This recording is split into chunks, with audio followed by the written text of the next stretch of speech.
Charles County Now. I'm Natasha Anthony. Keeping our roadways, parks, and spaces clean and free of litter takes a community. And joining us today to talk about littering and the county's response, programs, and community involvement is Meg Romero.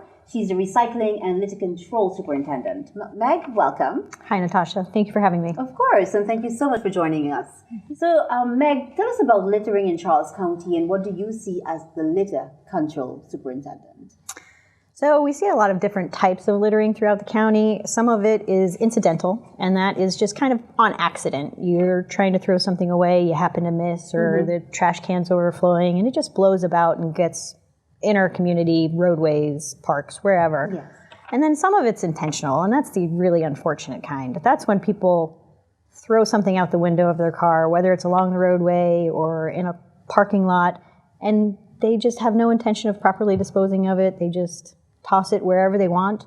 Another type of littering is illegal dumping, and that's something where it's a larger quantity, whether it's several trash bags or it's a large item like a couch, and they just don't take it to the landfill or somewhere to dispose of it properly, or even donate the couch if it's still usable. Yeah. They just decide to throw it on the side of the road or on county property or even on private property.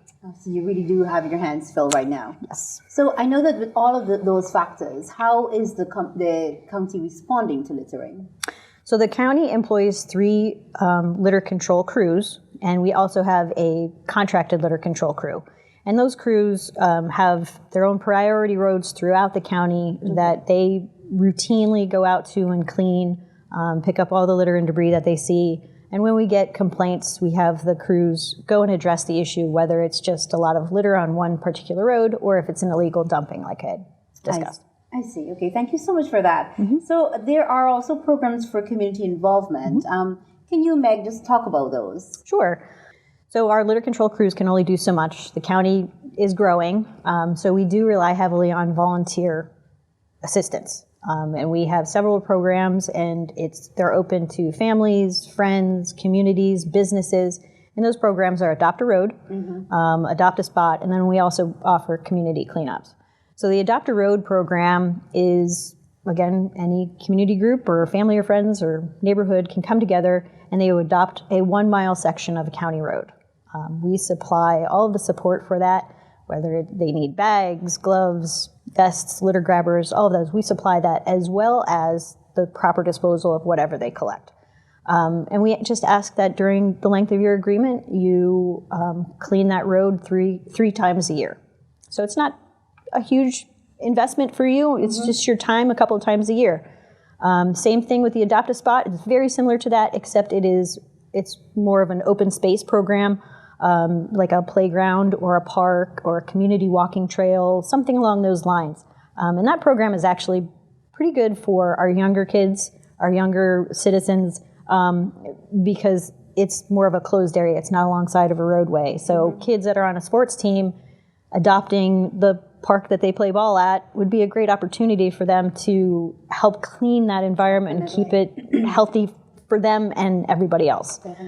We also do community cleanups, and a community can come together and do a cleanup in their neighborhood, whether it's, again, like a walking trail or an open space, or just the roads within their neighborhood.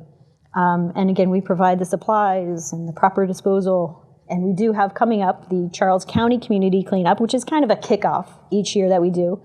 This year it'll be May 18th, and it is the 4th annual one that we're doing. So I'm excited to be a part of that program and see it grow. But it's a great opportunity for communities to come together on a certain day to help clean their neighborhood and help keep Charles County beautiful. Definitely. So Meg, talk about what are some of the other ways that the community can assist? Sure.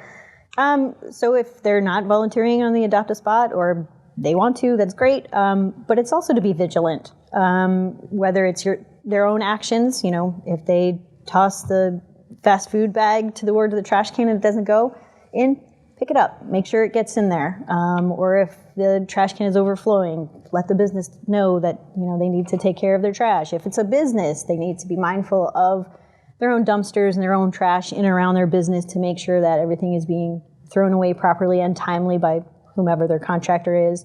And if they see something, say something.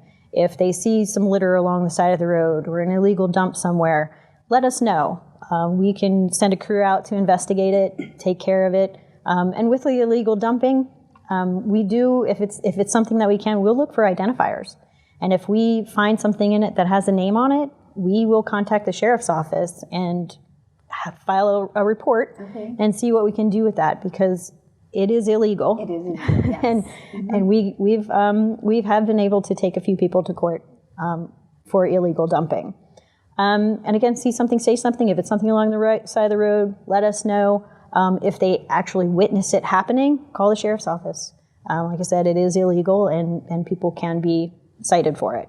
And there's one thing I want to bring up. Sure, go ahead, Meg. It's a little gross, so I just prefacing it with that. We have an issue in the county with a serial diaper dumper. Yes, there's several roads in the county where someone is dumping adult diapers. And we are working with the sheriff's office to help apprehend this person. Our litter crews, unfortunately, they're the ones that have to clean it up. They go out there and they scoop it up, they clean it up, make sure the road is clean.